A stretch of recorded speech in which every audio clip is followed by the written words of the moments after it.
The subject this morning is, where is heaven? Where is heaven?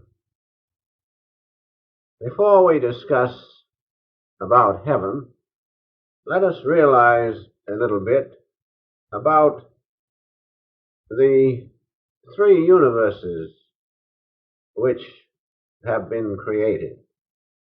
For instance, we know about the physical universe,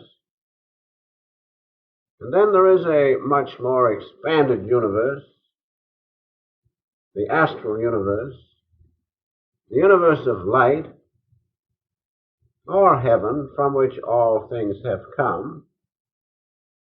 And then beyond that is the causal universe.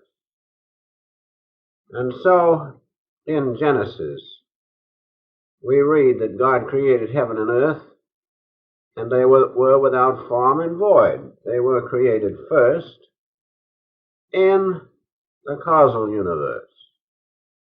Then it says God created light.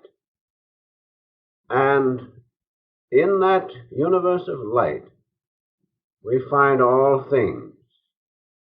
And from that universe of light, the astral universe, or heaven, is frozen, so to speak, the physical universe. And those three universes constitute the macrocosmic universes. Now, we are the microcosm, and we too have three miniature universes. We have the causal universe within us, we have the astral universe, in which we find our spiritual body of light, and then we have the physical body with which we are familiar. And so, with those few words of explanation about the three universes, let us ask the question, where is heaven? Well, heaven is the region of finer forces. That is, heaven is the region of the astral universe. And our spiritual body is an inhabitant of that astral universe of light.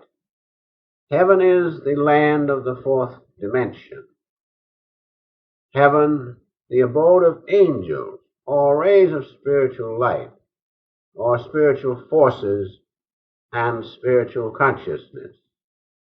Heaven is the spiritual or astral region which is the cause of, or that which lies behind, material things.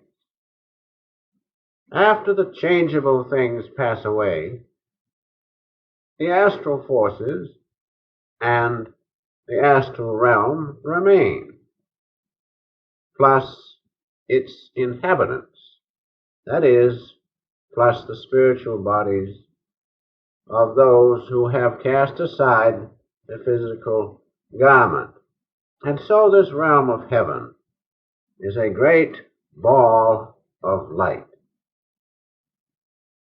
Now our soul, a ray of spirit, with its body of astral light, with which you are familiar, is an inhabitant of heaven. Right now, at this moment, our spiritual body is dwelling in the astral regions or in heaven. Our astral body is made up of what? It's made up of 19 elements, of which we have discussed the 10 senses, the 5 electric pranas, mind, intellect, ego, and chitta. Those constitute our spiritual body, our body of light, and that is existing right at this moment in heaven, because it is a constituent of the heavenly forces. Now, temporarily, our spiritual body, our heavenly body, the electronic body, is manifesting through the physical instrument. Why is it that we cannot see heaven and the heavenly forces? We can ask the question, we do not see X-ray when it has passed before us, magnetic rays, electronic rays, but they are there just the same. So is heaven. We cannot perceive heaven because of its subtlety. A veil of vibration lies between heaven and earth. In other words, the earthly vibration is grosser than the heavenly vibrations. And when you are engrossed in worldly vibrations, you cannot see the finer vibrations of heaven. But although tied to this body through the law of karma, still, because of our unique construction, that is, of self-consciousness and the spiritual electronic centers of the spine and brain, we can perceive heaven, travel therein in heavenly consciousness while here on earth. Now, those who meditate deeply can perceive parts of their heavenly body, their spiritual body, and they can see parts of the region of heaven. In St. John, the first chapter, the 51st verse, Jesus was speaking to Nathanael, and he told him in words as follows, "Verily, verily, I say unto you, Nathanael, hereafter ye shall see heaven open, and the angels of God ascending and descending upon the Son of Man." Because Nathanael was completely without guile, having done away with his ego. Because of that, because he had done away with outward and worldly consciousness, he could perceive the heavenly rays spoken of as angels ascending and descending from heaven. Going on now, this earth and our bodies are condensed, frozen, heavenly energy. In the heavenly forces, the heavenly energies, we find the light atoms, from which all things are produced. In physical existence, there is some difference between the atoms of our body, and yet, if we did away with that space between the atoms and put the atoms themselves into a little jewel box, that jewel box would weigh our total weight of 150 pounds. So you see, there is quite a bit of space even in physical existence, in the physical universe. But on the astral side is 100 times expanded compared to the physical universe. Heaven and its forces, these underlying electronic forces, astral forces, are the cause of physical creation and, of course, our bodies. Heaven is made up of subtle energy, light, the holy vibration. This is the one heavenly light. Behind this is the cause of all things, the causal universe, and the unity of God the Father's consciousness. There is one substance which has produced all things, the one eternal substance of God, is consciousness. When that consciousness moves, it becomes the holy vibration, the creation of light, and from that is frozen the physical universe. Now we have to realize that all things come from the one eternal consciousness. In the Gita it says that the yogi realizes a stone, gold, or a lump of clay as the same, the one heavenly light. Now, where is heaven? Jesus said, "My kingdom is not of this world." We read this in St. John, the 18th chapter, the 36th verse. This world means that my kingdom is not of gross consciousness and energies. Gross consciousness of this physical existence and energies, because they pass away.